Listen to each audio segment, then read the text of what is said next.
변화, 그리고 인구 현상이라는 것은 감히 정해진 미래라고 이야기를 할 수 있겠거든요.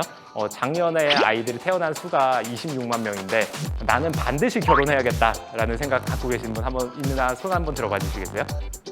네. 30대가 돼서도 결혼하지 않는다면 1인 가구로 살아가실 가능성이 되게 높거든요. 그러면 1인 가구를 공략한 여러분들의 창업 아이템들도 충분히 성공하지 않을까 싶습니다.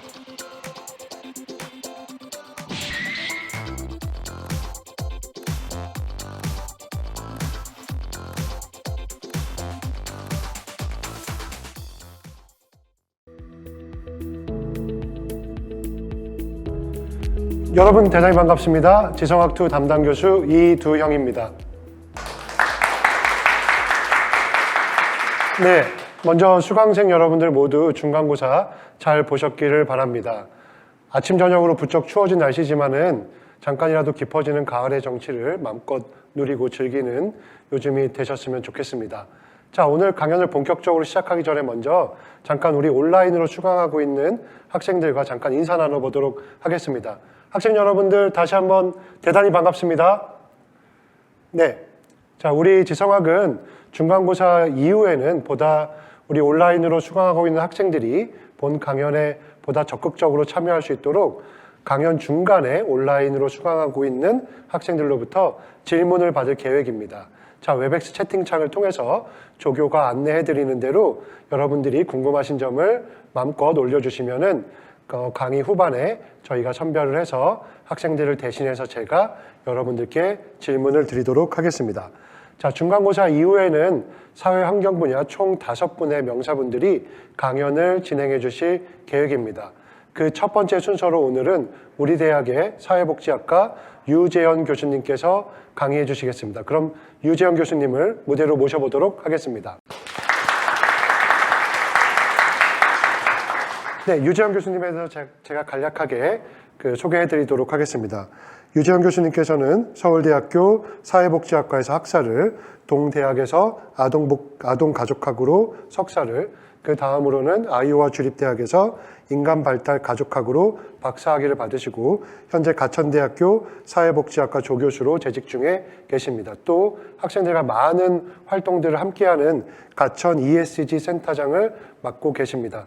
자, 그럼 오늘 강연을 해주실 유재현 교수님께 마이크를 넘기도록 하겠습니다.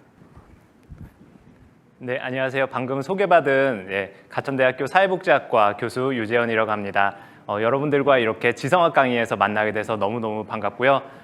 좀 전에 이두영 교수님께서 잘 소개해 주신 것처럼 지금 가천대 사회복지학과에서 와서 일하기 시작한 지 한 3년 정도 됐는데요. 그전에는 제가 한국보건사회연구원이라는 곳에서 인구정책연구실에서 우리나라 저출산, 고령, 그리고 인구 변화에 대해서 연구하는 일도 했고 현재도 그런 일들을 하고 있습니다. 그래서 그동안 지성학 강의에서 여러분들께서 창업을 하신 선배님들이나 아니면 이제 교수님들에 대해서 만나서 그 경험들을 많이 들었는데요. 창업을 하는 데 있어서 되게 중요한 요인 중에 하나는 인구 변화입니다. 그래서 인구 변화를 어떻게 하면 여러분들이 미리 알고 거기에 맞춰서 여러분들이 창업을 하시든 그 외에 진로 준비를 하실 수 있는지에 대해서 오늘 이야기를 해보려고 합니다. 지난주까지 여러분들께서 중간고사를 보시고 이번 주에는 좀 홀가분한 상태로 아마 수업을 들으실 수 있을 것 같은데요. 저도 여러분들이 좀 가벼운 마음으로 들으실 수 있도록 재미있는 내용으로 준비를 했으니까 오늘 편안하게 그리고 적극적으로 동참해 주시면서 제 특강을 들어주시면 감사하겠습니다. 아까도 좀 전에 이야기한 것처럼 우리는 그동안 창업에 대해서 이야기를 했는데 왜 갑자기 인구라는 생각을 하실 수 있을 것 같은데요.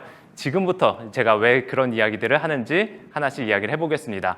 막상 여러분들께서 창업이라고 하면 어떤 생각이 떠오르시나요? 아마 창업에 대한 두려움을 갖고 계신 분들도 있을 거고요. 솔직하게 얘기해서 나는 취업할 건데 창업하지 않을 거예요 라고 하시는 분들이 훨씬 더 다수일 것 같아요. 그런데 창업은 여러분들이 지금 당장 하지 않더라도 나중에 살아가다 보면 40대, 50대, 60대 때 할 수도 있겠고요. 저는 이제 저의 정체성을 지금은 이제 교수로 일을 하고 있지만 저는 10년 후, 20년 후 저도 얼마든지 창업을 할 수 있는 예비 창업인이라는 생각을 갖고 있습니다. 그리고 우리가 그동안은 이제 기술 창업을 하신 분들을 많이 만나서 창업하면 되게 거창한 일이구나라고 할 수 있지만 그 외에 우리가 일상적으로 접할 수 있는 치킨집, 편의점, 커피숍 이런 것들 모두 다 창업이기도 하거든요. 그리고 상점을 갖고 하는 것도 창업이 될 수 있지만 요즘은 온라인 스토어도 많이 운영을 하기 때문에 그런 것들도 모두 창업입니다. 그래서 여러분들께서도 언제든지 창업할 수 있고 주변에서도 그런 분들을 만날 수 있기 때문에 오늘 이야기를 들으면서 무엇을 주의해야 될지 어떻게 할지에 대한 생각을 같이 생각해 보시면 좋을 것 같습니다. 그리고 창업이라고 하면 제가 이제 썸트렌드라는 사이트에서 사람들이 창업에 대해서 어떤 생각을 갖고 있는지를 알아봤거든요. 그랬더니 거의 대부분이 긍정적인 생각을 갖고 있는 분들이 82%나 되네요. 그래서 창업을 하면 위험하다 아니면 뭐 폐업할 수도 있다 이런 생각을 하시는 분들은 막상 별로 없는데 근데 그에 비해서 실제 창업하신 분들이 5년 동안 얼마나 폐업하지 않고 유지되는지를 보면 한 20%밖에 안 남아 있어요. 그 얘기는 창업하고 나서 1년에 한 20%씩은 계속 폐업을 하는 거거든요. 보시는 것처럼 2021년 기준으로 거의 90만 명 가까운 분들이 폐업을 하기도 했습니다. 그래서 제가 오늘 준비한 인구에 대해서 알아야 된다라는 이야기가 그래서 나오는 겁니다. 우리가 코로나19 아니면 이제 러시아나 우크라이나 전쟁 같은 것들은 갑자기 발생하기 때문에 예측할 수 없겠죠. 하지만 인구 변화 그리고 인구 현상이라는 것은 감히 정해진 미래라고 이야기를 할 수 있겠거든요. 인구 현상은 거의 정해져 있는 대로 가고 그 안에서의 변동성은 매우 적습니다. 그렇기 때문에 여러분들이 앞으로 인구가 어떻게 변해갈지에 대해서 충분히 안다면 거기에 대해서 대응할 수도 있겠고요. 그 현상이 그렇게 긍정적이지 않을 수도 있거든요. 하지만 여러분 스스로 미리 대응을 하면 그 어려운 상황에서도 충분히 기회를 포착할 수 있습니다. 그래서 오늘 여러분들께서 정해져 있는 미래, 미리 알고 거기에 맞춰서 대응하자라는 주제로 준비를 했습니다. 인구라고 했을 때 앞으로 어떻게 변해가는지에 대해서는 제가 좀 이따 다시 이야기를 드릴 텐데요. 그 전에 창업할 때 제일 먼저 신경 써야 될 게 뭘까요? 가장 기본이 되는 거는 유동인구입니다. 아마 최근에 명동 가보신 분들이 있을지 모르겠는데요. 명동에 가면 딱 그 가장 중심이 되는 그 사거리 지점에 명동 네이처 리퍼블릭 그 딱 상가가 있습니다. 그게 지난 19년 동안 한국에서 가장 높은 공시지가를 갖고 있는 땅이었거든요. 근데 이렇게 19년 동안이나 가장 높은 공시지가를 유지할 수 있었던 비결은 무엇일까요? 바로 그 명동이라고 하면 되게 빼곡하게 다 같이 사람들이 거의 휩쓸려가는 그런 이미지를 떠올리실 수 있잖아요. 그만큼 유동인구가 많았기 때문입니다. 아마 여러분 주변에서 명동에 사는 분들은 못 보셨죠? 네, 명동은 우리가 사는 곳이 아니라 가서 쇼핑을 하고 사람들을 만나는 그런 곳이거든요. 그만큼 유동인구가 많은 곳에 상점이나 아니면 그만큼 경제가 활성화될 수 있고 여러분들이 만약에 자본을 갖고 있다면 그곳에서 창업을 한다든지 어떤 유통업을 하는 게 되게 좋겠죠. 그런데 또 그런 생각도 들지 않으셨는지 모르겠어요. 이런 유동인구는 얼마든지 빠져나갈 수 있습니다. 제가 작년에도 명동을 한번 가봤고요. 근데 갔는데 깜짝 놀랐습니다. 우리가 코로나19 때문에 거의 사람들이 다니지 않게 되면서 그곳에서 상점이 거의 한 30% 이상은 문 닫은 것 같더라고요. 그만큼 유동인구가 없어지면 여러분들께서 창업을 했을 때 갑자기 예상치 못한 위기도 맞을 수 있기 때문에 창업을 할 때 이곳에서 유동인구가 얼마나 많은지 그리고 이 유동인구가 앞으로도 계속 유지될 수 있는 곳인지 그런 것에 대해서 신경을 써보시면 좋겠다라고 해서 가지고 왔습니다. 그리고 제가 가끔 우리 학교 학생들을 만나면서 듣는 질문이 그겁니다. 교수님, 우리 학교는 왜 대학가가 없나요? 라고 이야기를 할 때가 있는데 아마 여러분들도 그거에 대해서 아쉬워하실 것 같아요. 지금도 여기 앞에 계신 분들이 이렇게 미소를 짓고 계시거든요. 그만큼 우리 학교도 좀 대학가 좀 있었으면 좋겠다라고 생각하시는 것 같습니다. 근데 제가 유동인구로 그걸 좀 설명을 해보려고 하는데요. 지난 여름에 이제 저랑 같이 연구하시는 분들이 이화여대에 계셔가지고 이화여대를 몇 번 이제 왔다 갔다 할 일이 있었습니다. 근데 이화여대에서는 3번 출구에서 딱 내려서 이화여대까지 제가 한 5분 정도 한 300m 정도 되는 거리를 걸어가야지만 그 학교 정문까지 갈 수 있습니다. 그 외에는 삥 돌아가는 길밖에 없거든요. 그 얘기는 20대 초반의 여학생들이 거의 같은 집단 특성을 갖고 있는 학생들이 그 길만을 오가면서 다녀야 되고 그곳에는 20대 여학생들이 좋아할 만한 그런 장사를 하면 되게 장점이 될 수 있겠죠. 근데 그에 비해서 우리 학교는 어떤가요?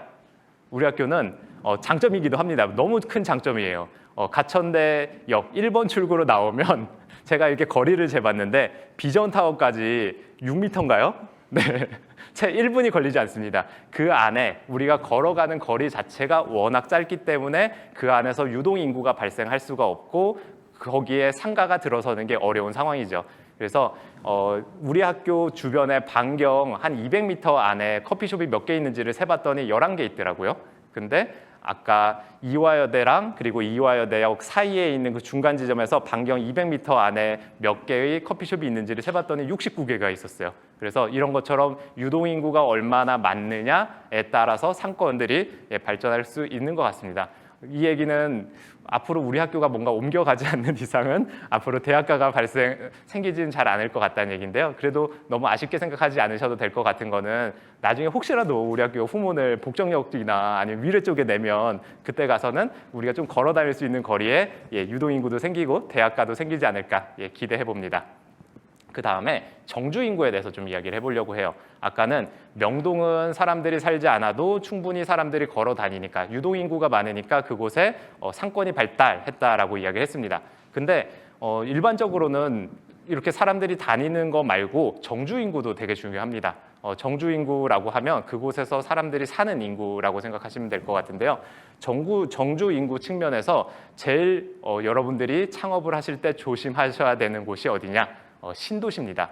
여기 제가 이제 미래 신도시를 갖고 와서 제가 혹시 미래 신도시 안티냐라고 생각하실 수 있겠지만 미래 신도시 너무 살고 싶은 곳이고요. 제 돈 많이 있으면 당장이라도 이사 가고 싶은 그런 곳입니다. 근데 미래 신도시를 갖고 온 것은 우리 학교 바로 옆에 있는 제일 가까운 신도시라서 갖고 온 거기도 하고요.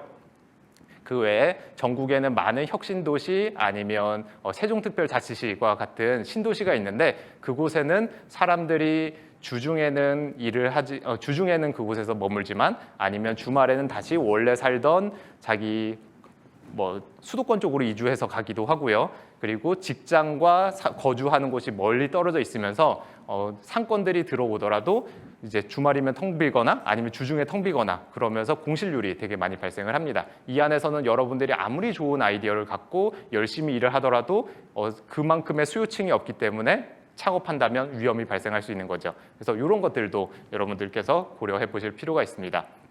그리고 정주 인구라는 것은 지금 당장 그곳에서 살고 있는 분들 인구수도 중요하지만요.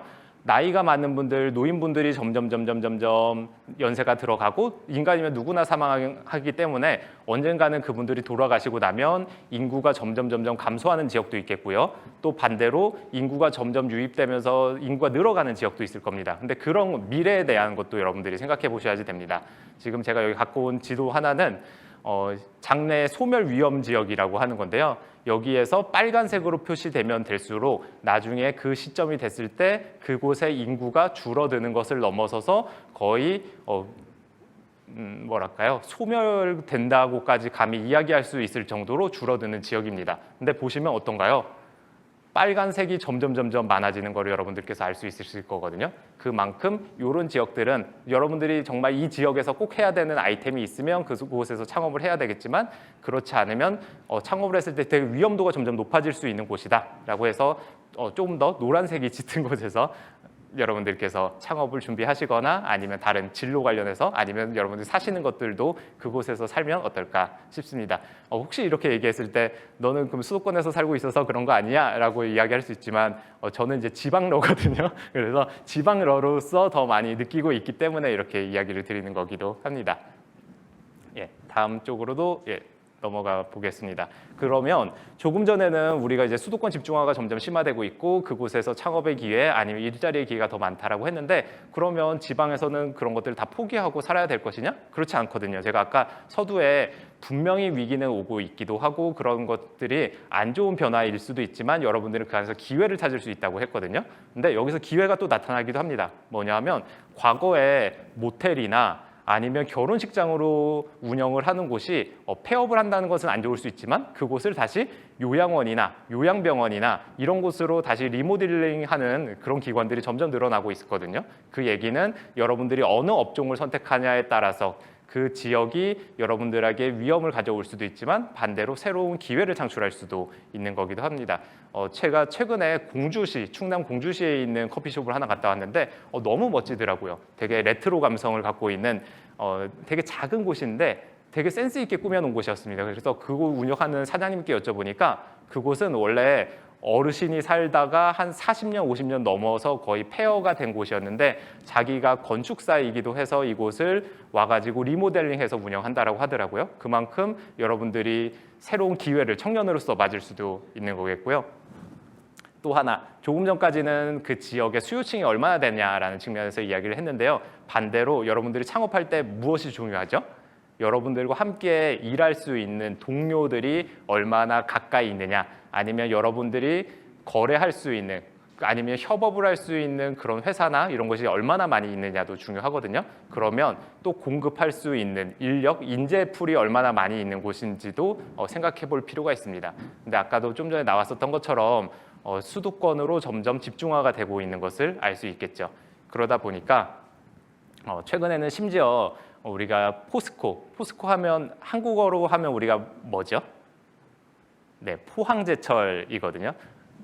제철 앞에 포항이라는 지역이 이름이 들어갈 정도로 그 지역에서 시작한 되게 우리나라의 너무 큰 대기업인데 최근에 포항제철, 이제 포항제철이라는 표현을 그만 쓰겠습니다. 예, 포스코에서 본사를 서울 쪽으로 이전하겠다라고 발표를 해서 이제 포항 지역이 난리가 난 적이 있었습니다.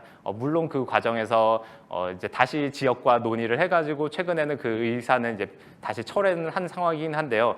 왜 포스코에서는 본사를 수도권으로 이전하고 싶어서 했을까?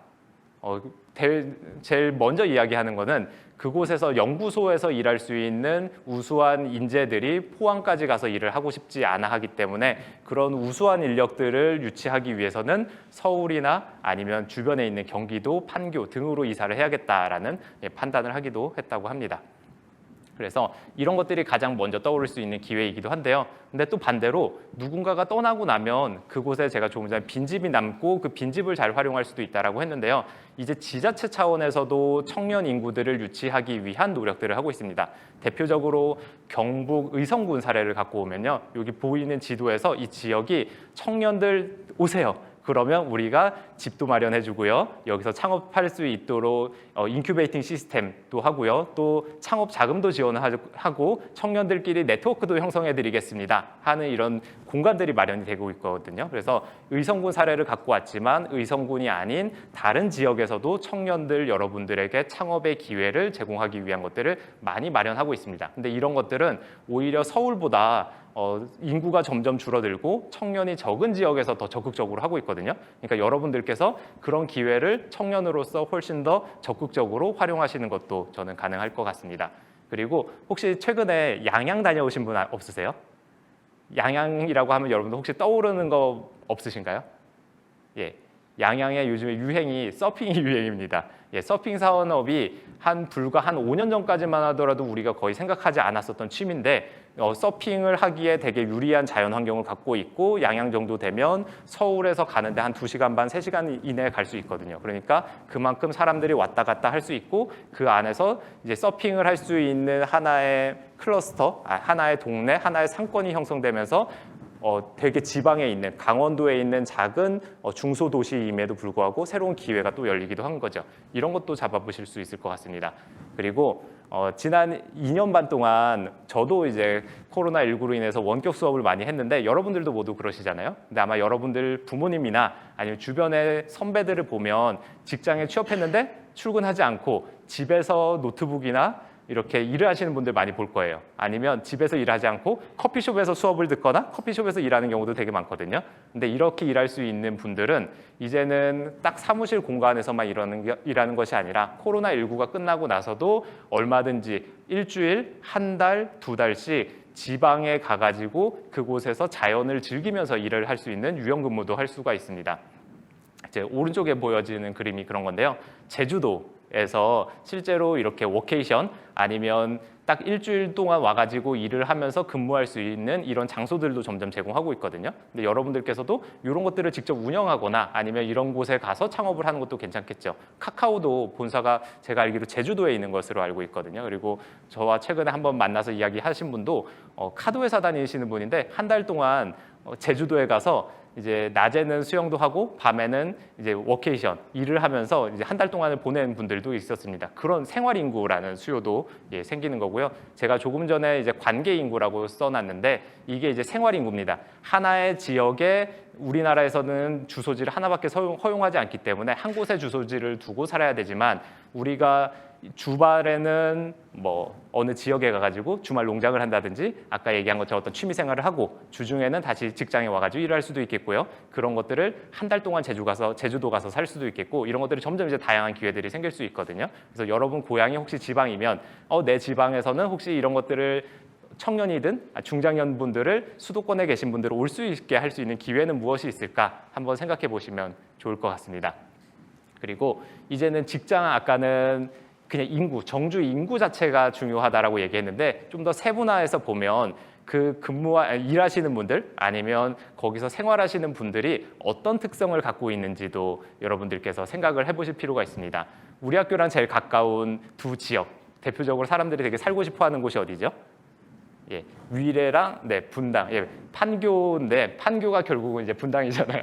근데 이제 되게 대표적인 두 곳인데 하나는 이제 상권, 아까 제가 이제 위례 상권이 좋지 않다라고 얘기를 했는데 위례는 상권이 충분히 활성화가 되지 않고 근데 그에 비해서 판교는 점점 사람들이 가고 싶어 하고 그 안에 가격이 더 많이 뛰게 되는 원인이 무엇일까요? 바로 위례는 그 지역 특성이 사람들이 주로 잠을 많이 자고 직장은 다른 지역, 강남이라든지 그 외 서울로 출퇴근하는 이제 배드타운의 성격을 갖고 있고요. 그에 비해서 판교는 사람들이 낮 시간 동안 계속 머물면서 아침에도 상권을 이용할 수 있겠고요. 일하다가 중간중간에 나와서 물론 이제 눈치 보면서 커피를 마셔야 될 수도 있겠지만 이렇게 커피도 마시고요. 점심 식사도 같이 하고요. 그리고 퇴근 이후에는 주변 동료들과 회식도 할 수 있는 그런 하루 종일 일을 하면서 즐길 수 있는 그 상권들이 형성될 수 있는 곳이거든요. 그래서 그 소비 인구가 그냥 생활하는 잠만 자는 사람들이냐 아니면 직장을 다니면서 소비력을 갖추고 여기에서 적극적으로 하루 종일 소비 생활을 할 수 있는 곳이냐 그런 것들도 생각해 볼 필요가 있습니다. 그러면 이제는 가구 구조 측면에서 조금 이야기를 해볼게요. 여러분들 중에서 이건 뭐 개인적인 질문일 수도 있으니까 답변하지 않으셔도 괜찮은데요. 나는 반드시 결혼해야겠다라는 생각 갖고 계신 분 한번 있나 손 한번 들어봐 주시겠어요? 네. 지금 절반도 되지 않는 학생들이 손들었는데요. 아마 웹엑스로 접속하신 분들도 비슷할 거예요. 요즘은 결혼이 필수가 아니라 선택이 됐거든요. 그 얘기는 여러분들이 지금은 대학생으로서 부모님과 거주하시거나 아니면 이제 자취하시는 분들도 있겠죠. 근데 내가 만약에 30대가 돼서도 결혼하지 않는다면 여러분들은 아마 부모님으로부터 독립해가지고 1인 가구로 살아가실 가능성이 되게 높거든요. 실제로 10년 전에 비해서 1인 가구의 비율이 약 10%포인트나 높아졌습니다. 그리고 우리나라가 지금 1인 가구의 비율이 한 30% 초반 정도 되는데 앞으로 더 늘까요? 스웨덴 같은 경우는 한 50% 정도가 1인 가구거든요. 그러면 우리나라가 나중에 점점 개인을 더 생각한다든지 그렇지 않고 사회 공동체를 생각하더라도 지금처럼 가족주의가 강하지 않은 상황에서는 점점 1인 가구가 늘어날 거예요. 그러면 1인 가구를 공략한 여러분들의 창업 아이템들도 충분히 성공하지 않을까 싶습니다. 그러면 1인 가구는 어떤 특성을 갖고 있는지 알 필요가 있겠죠. 2명 이상 다인 가구가 사는 경우에 비해서 1인 가구는 솔직히 얘기하면 전체적으로 소득 수준이 높진 않습니다. 왜냐하면 다인 가구에서는 맞벌이를 할 수도 있겠고요. 여러 명이 이제 소득 활동을 할 수도 있거든요. 근데 그렇지 않더라도 우리가 이제 보통 결혼을 할 때 조금이라도 소득 수준이 높은 분들이 결혼 확률이 높아지기 때문에 1인 가구의 소득 수준이 다인 가구에 비해서 낮은 거는 맞는데 여러분들이 주목해 봐야 될 건 뭐냐면 1인 가구가 조금 덜 벌긴 하지만 소비를 엄청 열심히 하십니다. 제가 만약에 마트 가서 장을 본다고 했을 때 저희는 이제 아내랑 아이 2명이 살고 있는 4인 가구거든요. 그럼 기본적으로 써야 되는 금액이 이제 하나 먹을 걸 사가지고 넷이서 같이 먹는 거죠. 근데 여러분께서 1인 가구로서 수박을 산다고 해서 그만큼 적게 사는 건 아니잖아요. 혼자서 한 통 다 사긴 해야 되거든요. 요즘 물론 반 통짜리도 팔긴 하지만 그만큼 1인 가구로서 주택이나 아니면 특히 음식에 소비해야 되는 금액이 1인당 소비하는 금액이 다인 가구보다 더 많습니다. 여러분들은 그럼 1인 가구를 대상으로 한 소규모 주택과 관련된 인테리어나 아니면 음식과 관련된 서비스, 아니면 음식과 관련된 거 서로 나눔 관련된 것들도 해볼 수도 있겠죠. 요즘에 혼밥 식당도 많잖아요. 그 다음에 좀 전에 결혼에 대해서도 이야기를 했는데요. 이제는 결혼할 사람들이 점점 줄어들고 있어요.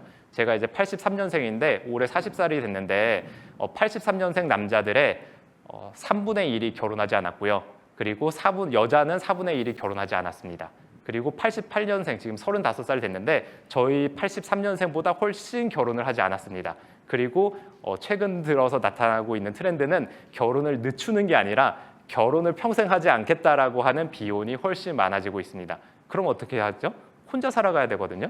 근데 혼자 살아가더라도 성적인 욕구는 없어지지 않습니다. 그거는 평생 걸쳐서 가거든요. 근데 제가 아까 이제 이두영 교수님께서 소개해 주실 때 이 전공이 인간발달 가족학이라고 말씀해 주셨는데 사실 부전공이 하나가 있습니다. 박사 부전공이 여성학이면서 그 안에서도 이제 섹슈얼리티를 연구하는 사람이기도 하거든요. 그래서 갑자기 이런 걸 왜 갖고 왔냐라고 생각하지만 제가 사실 성생활에 대해서도 연구하는데 이제는 더 이상 그 성생활이 딱 청년기에만 하는 것이 아니라 평생에 걸쳐서 이루어지고 그리고 그것을 그러니까 상대방이 있어야지만 되는 것이 아니라 혼자서도 할 수 있는 여러 가지 방식들이 있거든요. 그렇기 때문에 여태까지 많이 거론되지 않았었던 이런 것들도 여러분들께서 한번 주목해 보시면 좋을 것 같습니다. 그리고 우리가 이제 인구 현상이라고 했을 때 제일 먼저 여러분들께서 아마 떠올린 게 저출산 고령화였지 않을까 싶거든요. 그리고 우리나라는 그 어느 국가보다도 저출산 현상이 제일 심각한 국가이기 때문에 아동과 관련된 아이템은 피해야 되겠다라고 여러분들이 제일 먼저 생각하시기 쉬운데요. 진짜 그럴까요? 네, 일반적으로는 그럴 수 있을 것 같은데요. 이거 한번 볼까요? 아마 여러분 부모님께서도 여러분을 그동안 낳아서 키우고 지금 대학 생활을 할 때까지도 엄청난 지원을 해주시고 계시죠. 여러분들이 그동안 학교를 다니고 학원을 다니고 지금 생활비를 쓰는 데 있어서 되게 많은 비용을 부모님께서 지원해 주신 거거든요. 저도 첫째가 7살이고 둘째가 2살인데 저희 집에 가면 솔직하게 얘기하면 제 물건은 거의 없습니다. 하지만 저희 집은 발 디딜 틈이 없거든요. 그거는 아이들 물건들을 되게 많이 사는 거예요. 아이들이 적게 태어나긴 하지만 부모로서 그 아이 한 명 한 명 한 명에게 들어가는 비용들은 되게 많거든요. 제가 굳이 되게 비싼 물건을 사주지 않더라도 아이들은 계속 성장합니다. 저희 집에 가면 저희 첫째가 4살 때 신었었던 130mm짜리 작은 아디다스 운동화가 있고요. 똑같은 디자인으로 140mm, 150mm, 160mm가 있습니다. 지금 제가 신고 있는 신발은 한 4년 전에 사가지고 지금까지 신고 있거든요. 제 발은 크지 않거든요. 하지만 아이들은 조금씩 성장하면서 같은 물건을 계속 반복해서 살 수도 있기 때문에 아이 한 명에게 들어갈 수 있는 그 시장성은 더 크다라고 할 수 있는 거겠죠. 그리고 조금 전에는 우리나라의 합계 출산율이 작년 기준으로 0.81명을 역대 최저치를 기록했고 태어난 아이들의 수가 26만 명밖에 되지 않아서 국내 내수 시장만 보면 되게 좁고 가능성이 별로 없을 수 있다라고 얘기했는데요. 아까 보니까 오늘 우리 수업에 접속한 학생들을 보면 외국인 학생들도 되게 많거든요.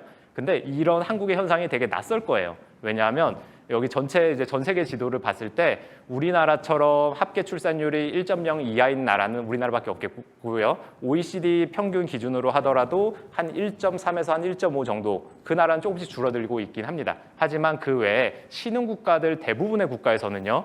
인구가 지금 폭발적으로 증가하는 게 문제인 상황이거든요. 그 얘기는 여러분들께서 내수 시장이 아니라 아동과 관련된 물건을 판매하는 곳을 전 세계 글로벌로 넓힌다면 엄청 많은 아이들이 여러분들의 소비자가 될 수가 있을 것 같습니다. 혹시 여러분 이거 뭔지 아세요? 아마 20대 초반의 학생들이라서 잘 모를 것 같은데 요거는 다 이름에 앞에 국민자가 들어갑니다. 네, 국민 문짝, 국민 이제 에듀볼 뭐 이런 소서 이렇게 콩콩 띄는 건데요. 지금 앞에서 이제 교수님 한 분이 웃고 계시는데 아마 아이를 키워본 가족들은 없는 가족이 없을 거예요. 그만큼 이 아이들을 키우는 데 있어서 무조건 사는 아이템이라고 생각하시면 됩니다. 근데 이 아이템들이, 이 장난감들이 한국에서 만든 걸까요? 제가 어느 회사에 만들었다라고 얘기하지 못하지만 다른 나라에서 만든 겁니다. 다른 나라에서 만든 이 유아용품을 한국에 있는 모든 부모들이 사서 꼭 사용을 하고 있는 거고요. 그 얘기는 곧 우리가 만들어서 K자를 붙이고 다른 나라에도 얼마든지 판매를 할 수 있는 거거든요. 그리고 이 안에 보시면 여기에 되게 엄청난 기술이 들어가 있을 것 같으세요? 그렇지 않습니다. 여기 그냥 플라스틱으로 만들어서 발로 꾹 밟으면 노래 날아오고요. 툭툭툭 치는 그냥 모빌 정도 기능밖에 없는 거거든요. 그렇기 때문에 여러분들이 얼마나 이것을 잘 홍보를 하고 그리고 판매하는지에 따라서 성공 가능성은 충분히 있을 것 같습니다. 이거 뭔지 아시죠? 여러분 그냥 혼자 이제 말로 하시지 않아도 되겠고요. 혹시 그냥 마음속으로 같이 한번 불러볼까요? 아기 상어 뚜루루뚜루. 아마 여기 지금 여기 현장에 계신 분들은 이렇게 불렀을 것 같은데요. 웹엑스로 접속하신 분들은 아마 제가 생각하기에 베이비 샤크 뚜루뚜루 이렇게 부르는 분들이 더 많았을 것 같아요. 왜냐하면 이 동영상이 2016년에 업로드가 됐는데 지금 조회수가 몇 번인지 혹시 보이세요? 예, 115억이 됐습니다. 115만 뷰가 아니라요, 115억 뷰입니다. 10년 전에 우리가 강남스타일 싸이가 유행했죠. 그리고 그게 뮤직비디오로 성공했는데 그게 지금 45만 뷰 정도 되거든요. 그리고 이제 BTS 다이너마이트가 나와서 전 세계적으로 히트를 했죠. 그게 한 15억 뷰 정도 됩니다. 예, 얘네들이 10배 더 받죠. 네, 다시 말해서 이 아이들을 대상으로 한 이런 서비스들이 충분히 성장 가능성이 있고 이거는 이제 한국에서 만든 컨텐츠거든요. 근데 전 세계로 지금 엄청난 유행을 하고 있습니다. 아이들이 갖고 있는 특성 중에 하나는 뭐냐면 반복해서 봅니다. 아마 여러분들께서도 유튜브 동영상 한번 보신 거 그다음에 또 보시나요? 안 그러실 거예요. 아이들은 보고 계속 봅니다. 그만큼 되게 계속 반복해서 그걸 소비하는 분들이 아이들이기도 하고요. 아마 그리고 여러분들 약국 가시면 앞에 진열장 뭐가 있죠? 아이들 장난감들이 있는 거 아실 거예요. 저는 안 사줄 수가 없습니다. 그만큼 아이들은 또 충동적으로 구매를 하기도 하거든요. 그래서 부모 입장에서 여러분들이 부모 입장에서는 되게 속상한 일이겠지만 그걸 물건을 판매하는 입장에서는 어느 위치에 놓고 그거를 홍보하냐를 했느냐에 따라서 되게 쉽게 물건을 구매할 수 있는 대상이기도 합니다. 그래서 그런 것들을 한번 노려보시면 좋을 것 같다라고 해서 갖고 왔고요. 그 다음에 이제 고령화 현상은 점점 이제 심화되고 있거든요. 고령화 현상이 심화됐을 때 우리는 어떻게 될 것인가 걱정되시죠. 솔직히 청년들로서 세대 갈등은 심화된다 그러고 그분들을 더 부양해야 되고 과연 내가 낸 연금은 나중에 우리는 돌려받을 수 있는 건가라는 그런 걱정을 MZ 세대들이 많이 하고 있는 걸로 보이는데요. 뭐 그거는 부정할 수 없는 현실이긴 한 것 같습니다. 근데 새로운 기회가 열릴 수도 있어요. 제가 지금 이제 복지부에 고독사 기본계획 수립하는 추진단으로도 활동을 하고 있는데요. 이 얘기는 뭐냐면 사람들은 결국 사망할 수밖에 없습니다. 누구나. 그리고 고령화를 점점 겪고 나서 결국은 누군가 사망하거든요. 2020년, 2021년 기준으로 우리나라에서 태어나는 아이들의 수에 비해서 사망자 수가 이제 드디어 더 많아지기 시작했고요. 특히 올해는 코로나19 초기 한 3월 달에서 4월 달 정도에 그로 인해서 그 사망자 수가 급증을 했어요. 그러면서 여러분들이 생각하기에 앞으로 우리나라가 지금 3일장을 보통 하고 있는데 그게 장례식이 간소화되면서 2일장 아니면 1일장이 될 것 같으세요? 저는 반대로 5일장, 7일장이 될 가능성도 꽤 높아 보입니다. 왜냐하면 실제로 지난 봄에서 여름 서울에서 나타났던 현상인데요. 화장할 수 있는 시설이나 그런 곳이 부족한 겁니다.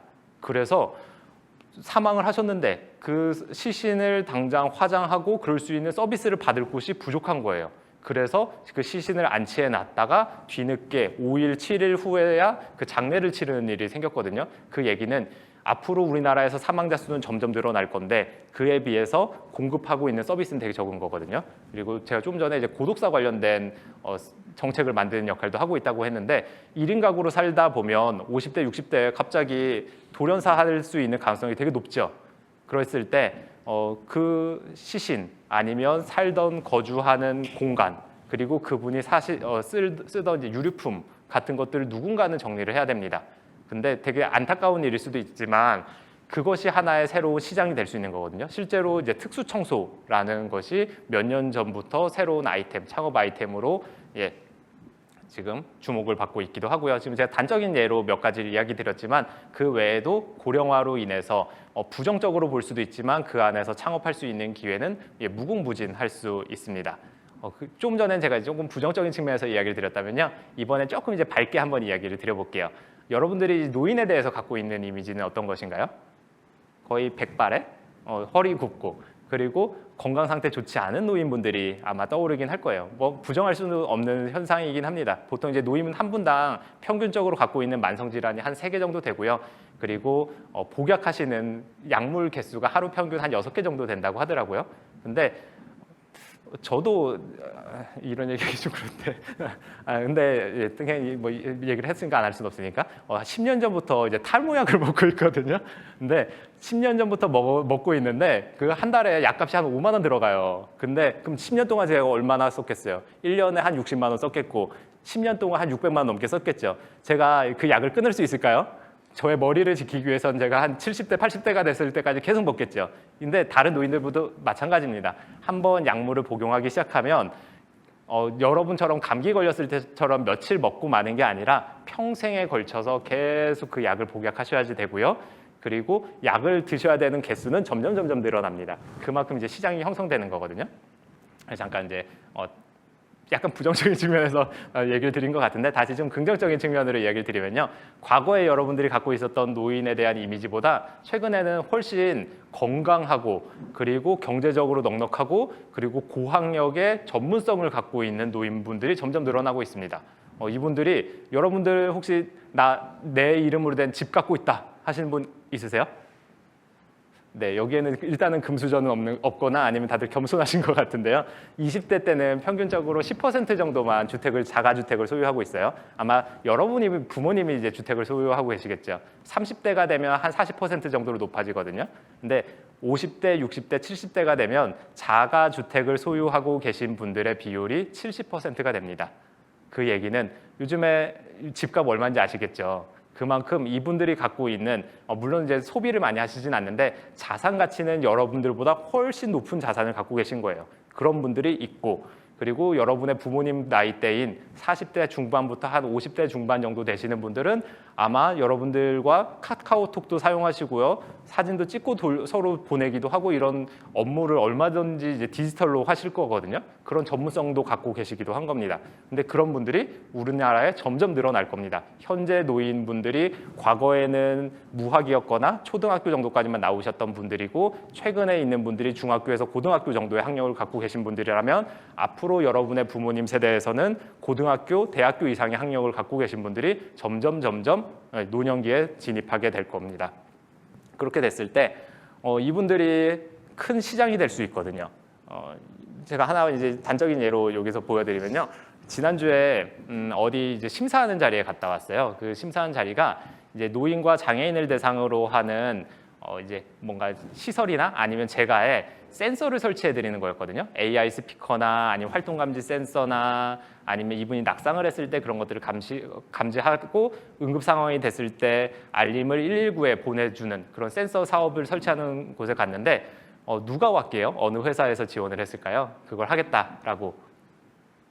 네, KT에서 왔어요. KT면 우리나라 3대 통신사 중에 하나죠. 그만큼 대기업인데 그 회사에서 그런 사업을 하겠다라고 뛰어드는 상황으로 보시면 될 것 같습니다. 여러분 혹시 집에서 지니아라고 부르는 분들 있지 않으세요? 예, 이제 지니아라고 부르는 그 서비스가 이제 AI 스피커인데 그거를 노인의 복약 관리, 노인의 이제 정서적인 안정감을 취할 수 있는 상호 소통할 수 있는 그런 걸로도 쓰기도 하고요. 그만큼 앞으로 이제 KT에서 주목하는 만큼 점점 시장성은 있다라고 봐도 될 것 같아요.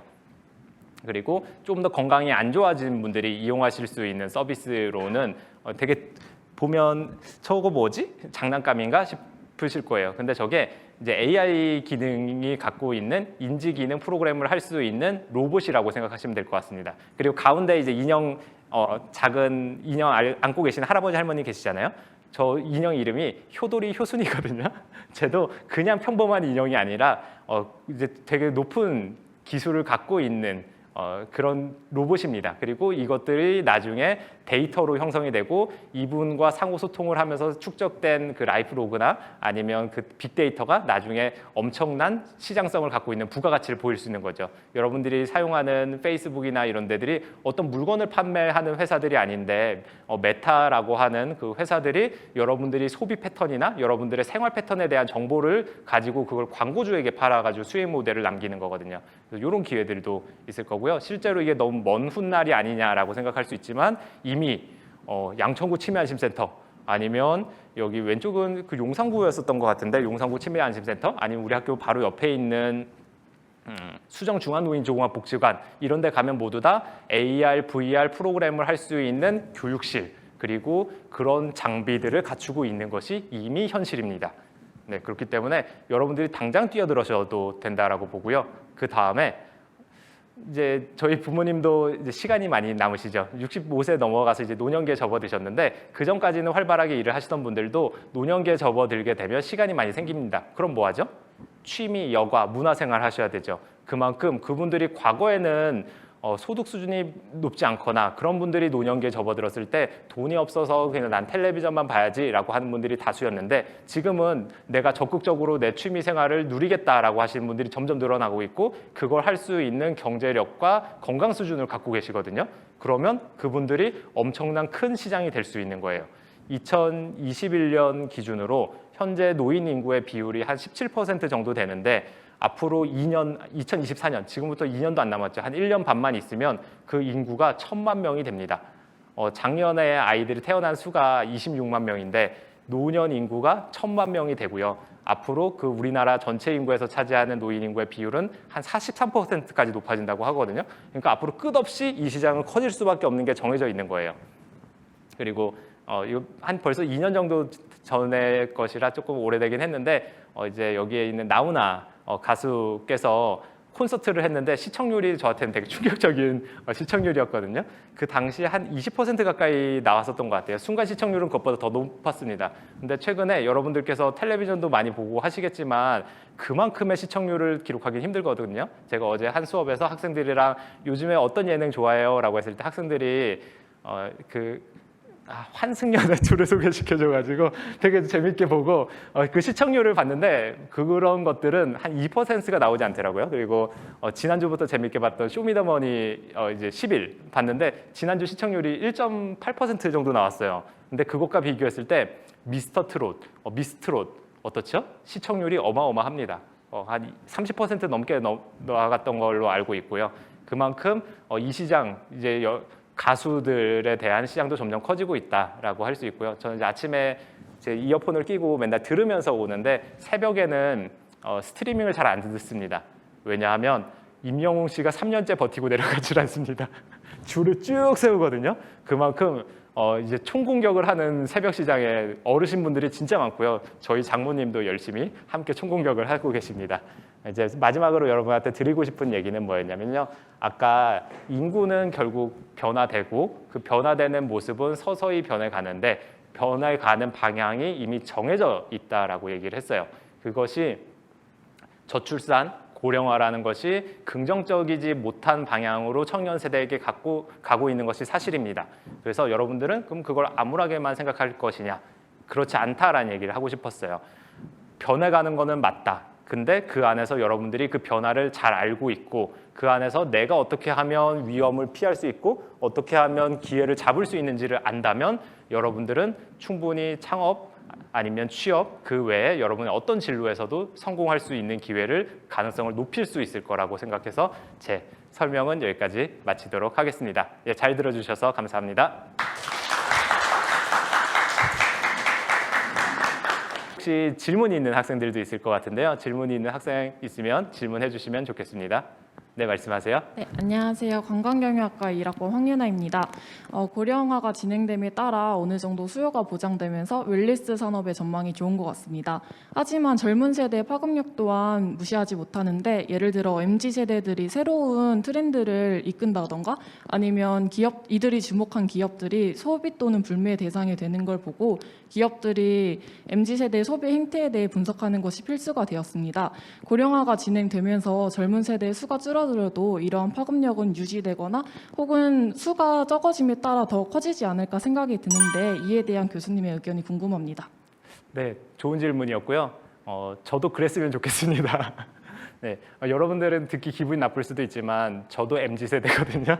저는 이제 초기 MZ고 이제 여러분들이 이제 지금 이제 한참 이제 후기 MZ라고 생각하셔도 될 것 같은데, 근데 저도 이제 MZ 세대로서 이야기를 하자면 그렇게 저희 MZ 세대의 전망이 밝았으면 좋겠어요. 근데 저는 그 전에 지금 50대인 분들 아니면 지금 40대인 분들 그리고 현재 30대, 20대인 분들을 이렇게 쭉 같이 이렇게 비교를 했을 때 솔직하게 얘기하면 과거에 비해서 20, 30대가 미치는 영향력이 좀 줄어들고 있다라는 생각은 들어요. 왜냐하면 1971년에 태어난 분들이 지금 이제 방송계나 아니면 뭐 이런 데서 얘기하면 뭐 유재석 씨 아니면 박진영 씨, 양현석 씨 아니면 이제 하이브 방시혁 씨 등등 사회 전반에 영향을 많이 미치고 있는 분들인데요.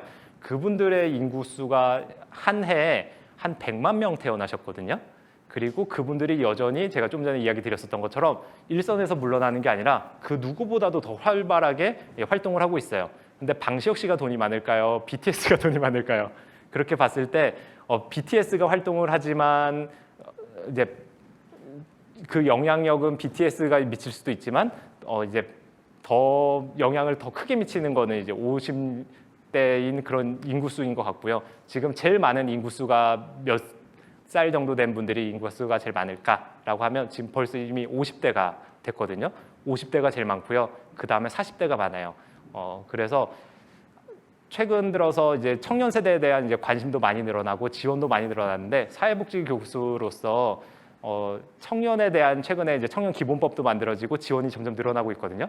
근데 그 얘기는 곧 뭐냐면 청년들이 과거에 비해서 더 어려움이 많다. 그렇기 때문에 사회적으로 지원을 해줘야 되는 대상으로 되고 있다라는 인상을 되게 많이 받고 있어서 청년들이 더 많은 지원을 받고 좀 전에 이야기했던 것처럼 영향력을 유지하거나 아니면 그것보다 훨씬 더 가능성이 높게 갈 수 있도록 그렇게 되기를 저도 희망은 하고 있습니다. 예, 답변이 됐는지 모르겠네요. 예, 다른 분들 질문 있으면 해주시면 감사하겠습니다. 네, 말씀하세요. 네, 안녕하세요. 사회복지학과 기선호입니다. 최근에 제가 부산에 놀러 갔을 때 느낀 점이 한 번쯤 여행 가는 건 좋은데 살기는 어렵다고 느꼈는데요. 그게 왜냐면은 주변에 공장은 많이 있지만 정작 일할 만한 곳은 많이 없어서 직장을 구하기 어렵다고 느꼈기 때문인데요. 제가 아는 대구에 사는 동생도 아르바이트 자리도 구하기 쉽지 않다고 저한테 얘기했었는데 여러 가지 이유로 인구가 도시 지역으로 가는 거는 어쩔 수가 없고 이러한 현상은 계속 가속화될 것 같은데요. 그렇게 되면은 미래의 지방 지역은 어떻게 될지가 좀 궁금하고 혹시 이에 대한 해결 방안은 있는지가 궁금합니다. 네, 지금 아까도 제가 이제 소멸 위험이 높은 지역들을 보여드렸는데요. 이제 지방 소멸, 지역 소멸이라는 것들이 현실화로 다가오고 있고 그것이 우리가 생각하는 되게 농어촌 지역만이 아니라 광주, 대구, 부산이라고 하는 광역시급의 대도시에서도 지금 그 위기가 나타나고 있는 그런 상황이죠. 그래서 정부에서는 확실히 거기에 대한 이제 대응을 하기 위한 노력은 하고 있거든요. 혹시 메가시티라는 거 들어보셨는지 모르겠는데요. 부산, 울산, 경남 세 개 근처에 있는 광역시도들을 모아서 그것이 서울 이제 수도권은 서울, 경기, 인천 이렇게 하나의 생활권처럼 살고 있잖아요. 우리가 꼭 서울에 살지 않더라도 서울에 있는 직장을 다니거나 아니면 서울에 살면서 경기도에 있는 지역들에 많이 방문을 하는 것처럼 그 지역들도 이제 메가시티로 묶어서 하나의 생활권으로 경제 공동체로 만들어가자라는 그런 추진을 하고 있기도 하고요. 지금 이제 부울경이 가장 적극적으로 하고 있는 곳이라서 제일 먼저 이야기를 드렸지만 대전, 세종, 청주 아니면 광주, 전남 그 외에도 다른 지역에서도 그런 메가시티를 만들려고 하는 계획도 갖고 있기도 합니다. 그리고 제가 경북과 전라남도 지역에 이제 생활 인구, 관계 인구를 활성화시키기 위한 지금 이제 정책 연구도 하고 있기도 하거든요. 그 지역에서는 메가시티까지 가지는 못하더라도 인구가 유출되는 걸 최대한 방지하고 아니면 청년이나 이런 분들을 최대한 지원을 함으로써 유입되게 하거나 아니면 그 안에서 다른 지역 분들이 와가지고 일주일 살기, 한 달 살기 아니면 그 외에서 관광을 하면서라도 소비 생활을 할 수 있도록 하는 방법들을 찾으면서 조금이라도 그 인구 소멸이 되는 것을 늦추거나 아니면 조금이라도 다시 방향을 돌려보기 위한 그런 노력들을 하고 있습니다. 여러분들께서도 같이 그런 생각을 맞대고 또 노력을 해주시면 좋겠다라는 그런 기대를 갖고 있습니다. 혹시 다른 분들도 질문 있으실까요? 설비소방공학과 박상수입니다. 이제 교수님이 PPT에 처음 얘기하신 부분에 이제 고령화가 진행됨에 따라서 이제 경제 상황이 나빠질 수도 있다라는 글이 있었는데 이제 저출산 고령화 문제에도 아동을 위한 마켓이나 아동 콘텐츠를 사용하는 유튜브 등 아동 양육에 대한 사람들의 관심이 많은 걸로 알고 있습니다. 요즘 사회에 따라 아동 양육에 대한 관심보다 고령 인구를 위한 정책이나 마켓 등을 보다 많이 운영하여 이분들의 소비를 이끌어내면 고령화가 진행되더라도 경제가 나빠지지 않을 수 있다라고 생각을 하는데 이에 대한 교수님의 생각이 궁금합니다. 네, 일단 기본적으로는 이제 고령화가 심화되면서 현재와 같은 패턴이 그대로 유지가 된다면 경제가 나빠질 가능성이 높긴 한 것 같아요. 근데 그건 왜냐하면 워낙 그 부양을 받아야 되는 인구가 점점 많아지고 특히 이제 지금 한 10년 후까지는 괜찮은데 10년 후 이후가 되면 초고령 사회를 넘어서서 우리가 중고령 사회가 될 거라는 얘기도 하거든요. 중고령 사회는 뭐냐면 75세 이상 되는 더 후기 노인들이 훨씬 더 높은 비중으로 75세보다 젊은 노인보다 더 많아지는 거예요. 그분들은 아무래도 경제 생활을 하기 좀 힘드시고 오히려 의료적인 지원을 훨씬 더 많이 받으셔야 되는 분들이 많거든요. 그렇기 때문에 만약에 고령화만 또 심화가 된다면 그나마 나을 텐데 이제 저출산도 심화되잖아요. 이제 여러분 세대가 아마 40만 대 후반 정도 태어났을 거예요. 근데 여러분들이 이제 만약에 아이를 낳는다면 작년 기준으로 0.81명 기준으로 계산을 하면 48만 명 정도에서 여성분들이 한 절반 정도 되니까 한 24만 명 그리고 그 안에서 0.84를 8 정도로 곱하면 한 얼마죠? 계산이 정확하게는 안 되는데 한 10만 명대 중후반 정도 태어나는 것 같아요. 그러면 한 세대가 지났을 때 여러분들은 한 50만 명이 안 되는 인구가 태어났지만 여러분들이 낳을 아이들의 수는 20만 명이 채 안 되는 거거든요. 그렇기 때문에 그 아이들이 아무리 열심히 노력을 해도 이 아까 얘기했었던 1000만 명이 넘는 인구를 부양하기는 정말 쉽지가 않거든요. 그래서 전체적으로 나빠질 것 같긴 한데 그래도 이제 제가 희망을 가져볼 거는 이제 아까 노인분들이 갖고 있는 자산이 주택 자산이 엄청나거든요. 근데 그거를 만약에 소비할 수 있는 여력으로 바꿔주신다면 금융 상품이 나온다면 대표적으로 이제 그 주택연금 제도라는 게 있거든요. 그래서 지금 살고 있는 집을 담보로 맡기고 월별로 이제 몇십만 원씩 아니면 담보로 맡긴 집이 비싸다면 이제 거기에서 받게 되는 이제 월 금액은 훨씬 더 커질 수가 있거든요. 그걸로 소비 생활을 충분히 해주시고 그리고 사망했을 때 그 집을 나중에 정부나 주택금융공사 같은 데서 가져가게 된다면 지금보다 노인분들이 소비하는 패턴들이 훨씬 더 늘어날 거라서 그렇게 되면 이제 가능성도 있겠고요. 그리고 제가 아까 이 상태가 그대로 유지된다라고 했던 가정은 뭐냐면 어르신분들이 노인분들이 지금은 충분하게 생산 활동을 하지 않으시거든요. 약 한 30% 정도가 일을 하시는데 그 중에서도 한 30% 정도는 공공일자리 일을 하십니다. 그래서 한 달 일하게 되면 한 27만 원 정도 받으시거든요. 그걸로는 충분하게 경제 생활을 하신다고 할 수 없겠죠. 근데 아마 여러분 부모님 정도 되시는 분들 지금 한 중년 정도 이제 우리가 신중년이라고도 이야기를 하는데 그분들은 훨씬 더 70대가 돼서도 더 왕성하게 자신의 전문성을 갖고 일을 하실 수 있는 능력을 갖고 계실 거고요. 그분들이 더 길게 일을 하시게 되면 지금 우리가 가정했었던 한 60세, 65세까지만 생산 가능 인구다라는 가정이 깨지는 거기 때문에 경제는 오히려 살아날 가능성도 있습니다. 그리고 고령화가 우리나라만 심화되는 게 아니거든요. 옆에 있는 중국, 아마 우리 수강생들도 중국 학생들이 꽤 많을 거예요. 근데 중국에도 고령화가 점점 심화되고 있어요. 제가 몇 년 전에 중국에 거기 이름이 뭐였지? 이름을 지금 이제 부처 이름을 잠깐 까먹었는데 민정부네요. 민정부랑 같이 이제 공동으로 이제 세미나를 했던 적이 있었는데 그때 이제 민정부에 계신 공무원분들한테 소개해 준 게 뭐였냐면 이제 장기요양 제도랑 거기서 할 수 있는 서비스나 아니면 거기서 할 수 있는 물건들 이제 우리가 이제 복지용구, 보조기기 이런 용어를 사용하는데 그것들을 소개해드리는 걸 했거든요. 아까 제가 저출산 영역에서의 시장이 내수 시장이 한정되지 않고 국제적인 시장으로 확장시켜도 된다라고 얘기했는데 그 얘기는 곧 우리 바로 옆에 우리나라에서 사용하기 위해서 만든 그런 복지 용구들을 판매할 수 있는, 수출할 수 있는 시장들이 충분히 있습니다. 잠깐 오늘 시간이 조금 여유가 있는 것 같아서 하나 사례를 예시를 좀 들어드리면 이제 큐라코라는 회사가 있어요. 이제 스타트업에서 점점 이제 지원을 많이 받아가지고 운영되는 회사인데 거기서 뭘 만드냐 하면 이제 어르신, 이제 노인분들이나 장애인분들이 이제 기저귀, 이제 몸을 움직이실 수 없을 때 이제 기저귀를 차시거든요. 근데 그 기저귀가 계속 갈아줘야 돼서 손도 되게 많이 가고요, 환경도 많이 훼손시킵니다. 근데 이 회사에서 만든 건 뭐냐면 그것들을 자동으로 흡수를 하고 그리고 자동으로 여과를 시키고 할 수 있는 그런 장비를 만들었거든요. 그리고 그거를 일본에 있는 개호보험에서 인증을 받았어요. 그리고 그거를 우리나라를 주된 판매처로 생각하지 않고 일본, 중국, 유럽에 있는 국가들에 수출을 하기 위해서 지금 그것들을 개발하고 인증도 받고 판매하고 있거든요. 그런 시장들이 앞으로 점점 커지게 된다면 가능성이 있을 것 같습니다. 답변이 됐는지 모르겠네요. 다른 분들도 질문 있으면 해주시면. 도시계획학 전공 정보람입니다.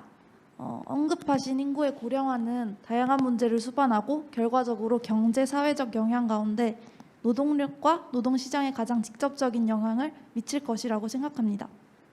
노인 한 명당 생산 가능 인구수가 줄어 노인의 경제활동에 참여가 필요한 상황에서 고령자의 경제적 활동과 고령자 고용을 어떻게 하면 활성화시킬 수 있을지 궁금합니다.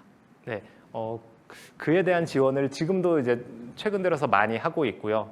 크게 고용노동부에서 하는 지원도 있고 그리고 보건복지부에서 하는 지원이 있어요. 그래서 한 60세까지 초기 노인이라고 하는데 그분들에 대한 지원은 이제 고용노동부에서 하면서 오랫동안 이분들을 고용했을 때 그 기업에 몇 억씩 이제 금액을 지원을 하거나 아니면 이분들이 나중에 임금 피크제라고 해가지고 나중에 50대 중후반이 돼서는 원래 그 전에 받던 임금의 한 80%, 60% 정도로 금액을 조금 낮추면서 그 대신에 2, 3년 더 길게 일할 수 있는 그런 지원 제도도 하기도 하고요. 어르신분들이 창업했을 때 창업에 대한 지원 아니면 이분들이 나중에 평생 교육을 받아야지 또 새로운 역량을 갖고 창업을 하시든 일을 하실 수 있잖아요. 그에 대한 지원도 하기도 합니다. 그리고 복지부 차원에서도 노인 일자리 지원 사업이 있는데요. 그중에서 그동안은 약 90% 정도가 공익형이라고 하는 되게 저숙련, 저임금 노동이 대부분이었는데 이번 정부 들어서는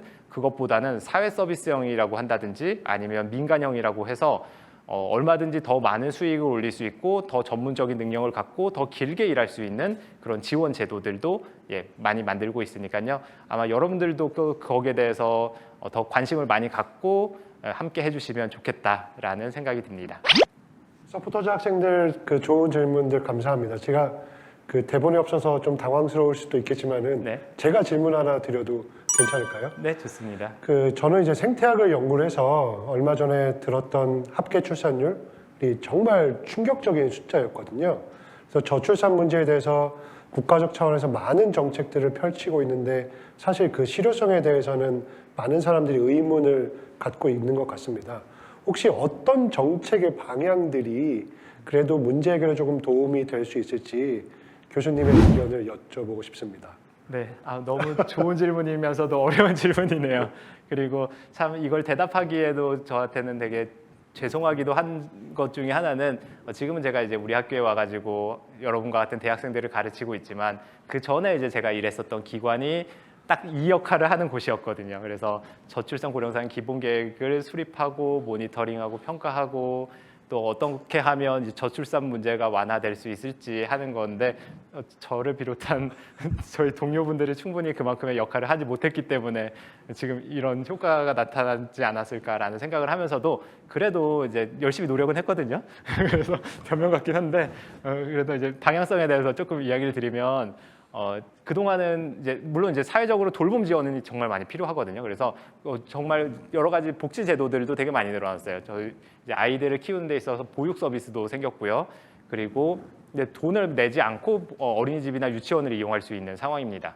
그리고 아이가 태어났을 때 이제 출산지원금이나 아니면 아이를 임신하고 출산하는 과정에 대해서 거기에 대한 이제 병원을 다닐 때 쓸 수 있는 그런 바우처들도 있거든요. 근데 이제 앞으로는 조금 더 확장이 되면 좋겠다라는 생각이 드는 게 사회적으로 돌보는 것과 함께 부모가 아이들을 돌볼 수 있는 그런 환경도 마련이 돼야 될 것 같고요. 그러기 위해서는 유연근무라든지 재택근무라든지 아니면 여성에 대해서 그 경력이 단절되지 않도록 하는 그런 지원 제도도 분명히 필요하고요.